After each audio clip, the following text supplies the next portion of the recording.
Jesus never bought a stock, never ran a fund, yet he taught the same capital rules every great investor lives by. The greatest misinterpretation in history is that Jesus was a moral bystander. Strip away theology, and what you find is something colder and far more dangerous.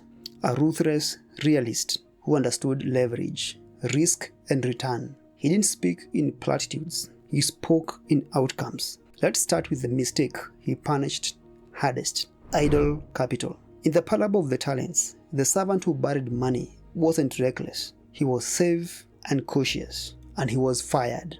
Jesus didn't punish loss, he punished idle capital, capital that doesn't move, decays. And there is no such thing as preservation, only compounding or erosion. The rule hasn't changed. Now look at how the capital was assigned. An equal allocation. 5 talents to one servant, 2 to the other, and 1 to the last. Not equal, appropriate. That is not a moral lesson. That is position sizing. You don't allocate based on fairness, you allocate based on capacity. Market rewards competence, not sentiment, which leads to the next filter. Outcomes of our effort.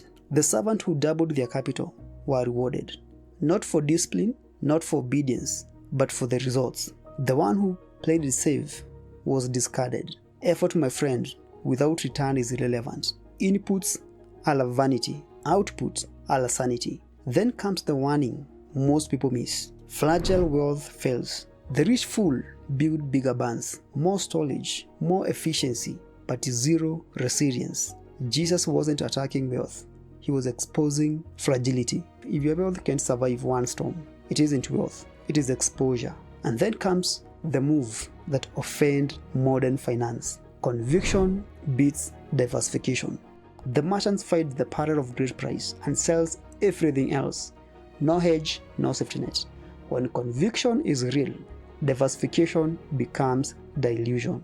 Every great investor understands this. You spread risk when you don't know. You concentrate when you do. And finally, failure. Recovery speed is alpha. The prodigal son collapses. The unjust steward mismanages everything. Both should be finished. Instead, both are restored. Why? Because they recalibrated immediately. Markets don't reward clean records. They reward fast correction. That is entire framework. Deploy capital. Allocate by competence. Demand returns. Build resilience. Concentrate when value is clear. Recover faster than you fail. Ignore theology if you want. Study the returns.